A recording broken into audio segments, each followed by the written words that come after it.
Hello বন্ধুরা, সবাই কেমন আছো? আবার চলে এলাম কার্তিক পুজো আর একটা ব্লগ নিয়ে বা ভিডিও নিয়ে। প্রথমটা শেয়ার করেছি, যারা যারা দেখেছো জানো কীরকম হয় আমাদের কাটোয়ার কার্তিক ঠাকুর বা প্যান্ডেল।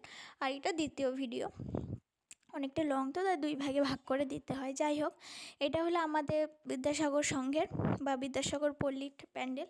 এখানে বিভিন্ন ঝুড়ি, ঘরে যেসব জিনিস ব্যবহৃত হয় রান্নাঘরে, সেই সব দিয়ে করেছে। আর লাইটিংগুলো অসাধারণ, মানে প্রত্যেকটা কালারিং ঝুড়ির কালারিং লাইটিং দেওয়া হয়েছে। আর এখানে এদের ঠাকুর ভীষণ সুন্দর। আগেবার বিস্কুটের করেছিল, এবারটা আমি ঠিক বুঝতে পারিনি। যাই হোক, তারপর ওখান থেকে হাঁটতে হাঁটতে চলে গেলাম আরেকটা প্যান্ডেলে। আর এই যে মা আর আমি, যেহেতু মা আর আমি দুজনে ঠাকুর দেখতে বেরোই, তো মা আর মাকে বলছিলাম এদিকে তাকাও, একটা ভিডিও করি। ভীষণ ভিড় আর ঠেলাঠেলি, মানে কেমন লাগে। আর এটা হলো আমাদের আরও সব প্যান্ডেল। আর এটা হলো কাটোয়ার যে লড়াই, কার্তিক লড়াই, সেই ঝংকারের লাইটিং। এটা তিনটে রথ, জগন্নাথ, বলরাম আর সুভদ্রার। প্রথমটা বলরামের, তারপর ছিল সুভদ্রা, তারপর ছিল জগন্নাথ দেবের রথ। আর ওদের ব্যান্ড পার্টি।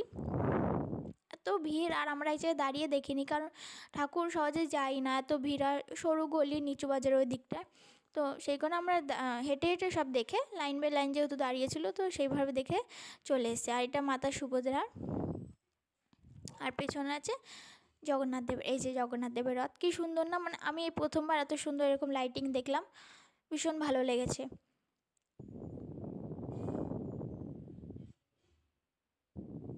তারপরে এটা ঝংকারের, ওদের আবার পিয়ানো এনেছিল, ভায়োলিন বাজাচ্ছিল। যেহেতু গানটা দেওয়া যাবে না কপিরাইটের জন্য, তো মিউট করে দিয়েছি। আর এটা ওদের থাকা, ওদের মানে শ্রেষ্ঠ বলা চলে, ওদের থাকাই করে প্রতিবার। কি সুন্দর, এত সুন্দর লাইটগুলো দিয়েছে, ভীষণ ভালো লাগছিল। আর এইটা কোন প্যান্ডেল আমি ঠিক জানি না, কেউ জানলে আমাকে বলবে। আর এটা হলো আরেক জায়গায়, কেডিয়া স্কুলটা, ওইখানটায় এই প্যান্ডেলটা করেছিল, ভীষণ সুন্দর। কৃষ্ণ ঠাকুর এদের করেছে, আর ঘাস বন এরকম ছোট জায়গা তো, আর ভিড়ও হয়েছে। আর এই যে ওদের ঠাকুর, ভীষণ সুন্দর। তো এবারে ভিডিও এতটাই, পরে আবার দেখা হবে অন্য কোনো ভিডিও। সবাই বাই বাই, সুস্থ থাকবে, ভালো থাকবে, টাটা।